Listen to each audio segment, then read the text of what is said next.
성도 여러분 반갑습니다. 오늘도 우리 주님이 함께 하시는 가운데 은혜롭고 복되고 행복한 하루가 된 줄로 믿습니다. 오늘 우리가 함께 은혜를 나눌 본문 말씀 요한복음 15장 9절과 10절입니다. 요한복음 15장 9절 10절에 있는 말씀 봉독합니다. 아버지께서 나를 사랑하신 것 같이 나도 너희를 사랑하였으니 나의 사랑 안에 거하라. 내가 아버지의 계명을 지켜 그의 사랑 안에 거하는 것 같이 너희도 내 계명을 지키면 내 사랑 안에 거하리라. 아멘.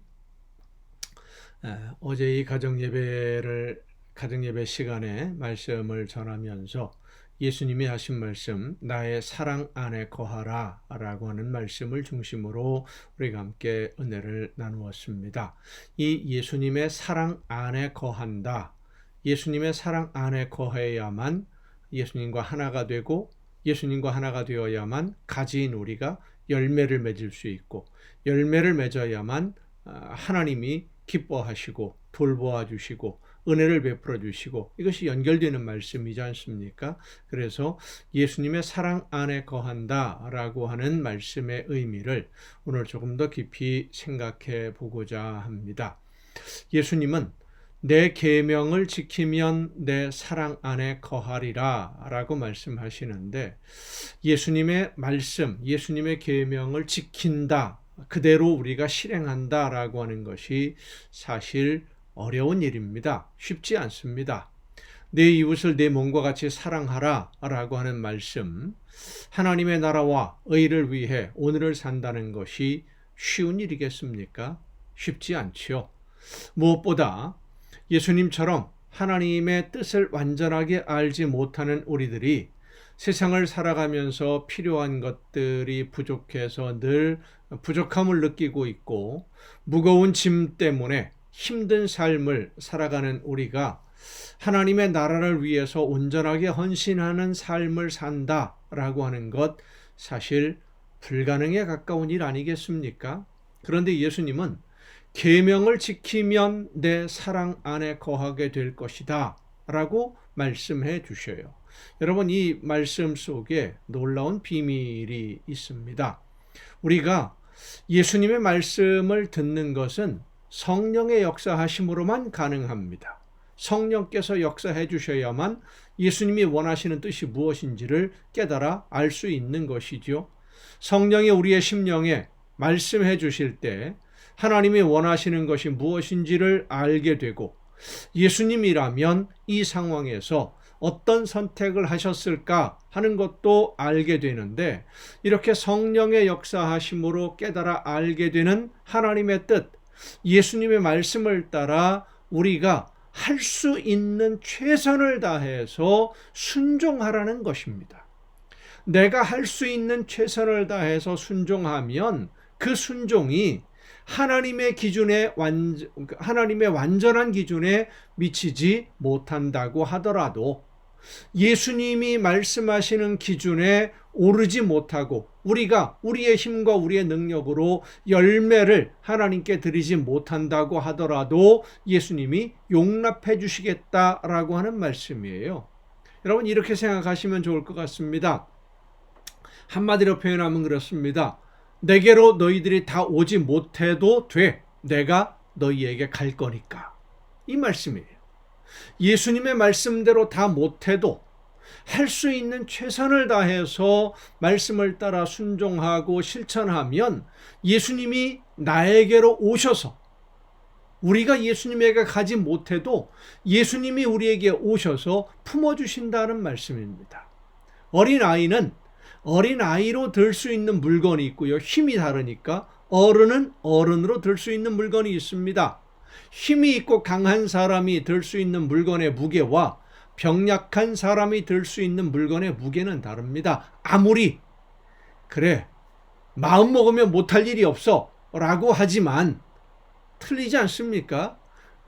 역도 선수가 들어 올리는 무게하고 평범한 우리가 들 수 있는 무게하고 어떻게 같아요? 다르지요. 아무리 연습해도 안 되는 건 안 되는 겁니다. 그러니까 예수님의 말씀을 지키는 우리를 하나님이 평가하시고 예수님이 평가하시는데 그 기준이 상대평가도 아니고 절대평가도 아니라는 겁니다. 이 참 중요한 말씀인데, 일반적으로 상대평가라고 하는 것은 기준이 되는 점수를 딱 정해놓고요, 그 기준이 되는 점수 이상을 받은 사람들을 이제 순서대로 분류해서 등급을 매기는 것, 그게 바로 상대평가예요. 다른 사람과 비교해서 점수를 매기는 방식이죠. 그래서 이 상대평가에서는 100점 만점에 90점을 받아도요, 3등급, 4등급이 될 수도 있어요. 점수를 훨씬 잘 받은 사람들이 많으면. 반대로 100점 만점에 70점을 받았는데도 1등급이 될 수도 있습니다. 다른 사람들이 시험을 다 못 봤으면. 그게 상대평가예요. 근데 절대평가는 무조건 점수로만 평가하는 방식이죠. 시험을 봤는데 몇 점을 받았느냐, 그것만으로 이제 점수를 평가하는 방식이에요. 그런데 하나님이 우리를 평가하고 판단하는, 우리를 받아주시는 이 평가 방식은 상대평가도 아니고요, 절대평가도 아닙니다. 우리의 능력을 기준으로 우리가 할 수 있는, 내가 가지고 있는 모든 것을 다하는, 최선을 다하느냐 하는 것이 평가의 기준이라고 하는 겁니다. 우리의 힘과 능력, 그리고 나에게 있는 힘과 능력으로 얼마나 최선을 다하고 있느냐, 이것이 평가의 기준이 되는 겁니다. 여러분, 이렇게 생각하면 쉽습니다. 내가 할 수 있는 모든 일들이 하나님이, 예수님이 말씀하시는 것이 100이라고 할 때 나는 1밖에 없어. 1, 최선을 다해서 다 해도 1 정도밖에 안 돼요. 그리고 어떤 사람을 보니까 90이라고 하는 능력을 가지고 있어요. 자, 그러면 하나님이 말씀하시는 것을 듣고 나는 1이라고 하는, 최선을 다해서 말씀대로 실천하고 순종하면은요, 나머지 99를 예수님이 채워주신다는 겁니다. 90이 있는 사람은 90을 다해야 되는 거죠. 90이 있는 사람이 10이나 20 하는 것보다 1 있는 사람이 1 다하는 것이 훨씬 더 하나님이 기뻐 받으신다는 겁니다. 여러분, 예수님이 성전에서 예물을 드리는 사람들을 바라보시면서 부자들은 많이 갖고 있는 것 중에 많은 것을 헌금을 하고, 한 과부는 동전 2개, 2렙돈이라고 표현하고 있는데, 동전 2개를 하나님께 헌물로 드리니까 예수님이 뭐라고 그러셨습니까? 저 가난한 과부가 부자들보다 더 많이 드렸다. 왜? 가지고 있는 전부를 드렸으니까. 하나님이 판단하시는 기준이 바로 그렇습니다. 내가 할 수 있는 최선을 다해서 말씀을 듣고 지키고 실천하고 있는데, 내 능력이나 힘이 부족해서, 내가 가지고 있는 것이나 재능이 부족해서 완벽하게 해내지 못하는 경우가 있는 것이 당연합니다.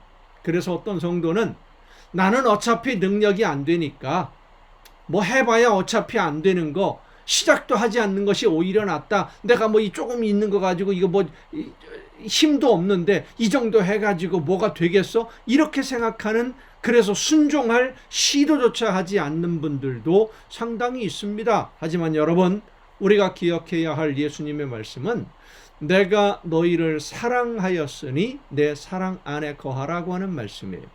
내가 너희를 사랑하였으니, 예수님의 사랑이 나를 안아주시고 잡아주시고 함께 해주시는 것이지, 내 믿음이나 내 힘으로, 내 능력으로 예수님이 원하시는 수준에 가야 된다는 것이 아니라는 말씀입니다.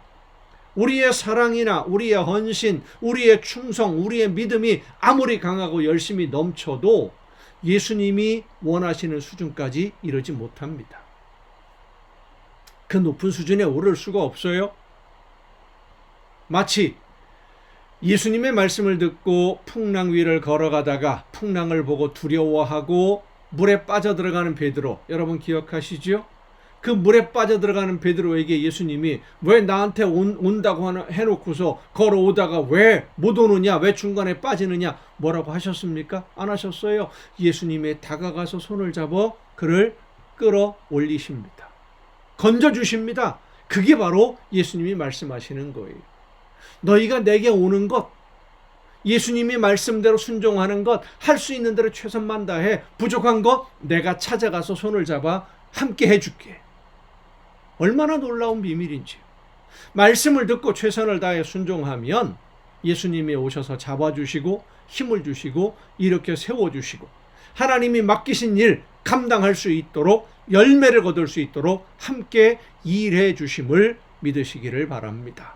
이 믿음으로 우리 주님이 나를 붙잡아 주실 것을 믿는 믿음으로 원하시는 대로 순종하는 것이, 오늘을 살아가는 것이 성공하는 신앙생활이고 예수님의 사랑 안에 거하는 비결입니다. 내가 하려고 하니까 두려운 것이고요. 내가 하려고 하니까 실패하는 것이고, 내가 하려고 하니까 시도조차 못하고 포기하게 되는 것입니다. 여러분, 할 수 있는 대로 최선을 다해 순종만 하면 우리 주님이 찾아오셔서 부족한 모든 것 채우셔서 넉넉히 그 사명 감당하고 열매를 맺게 해 주실 줄로 믿으시기를 바랍니다. 기도하시겠습니다.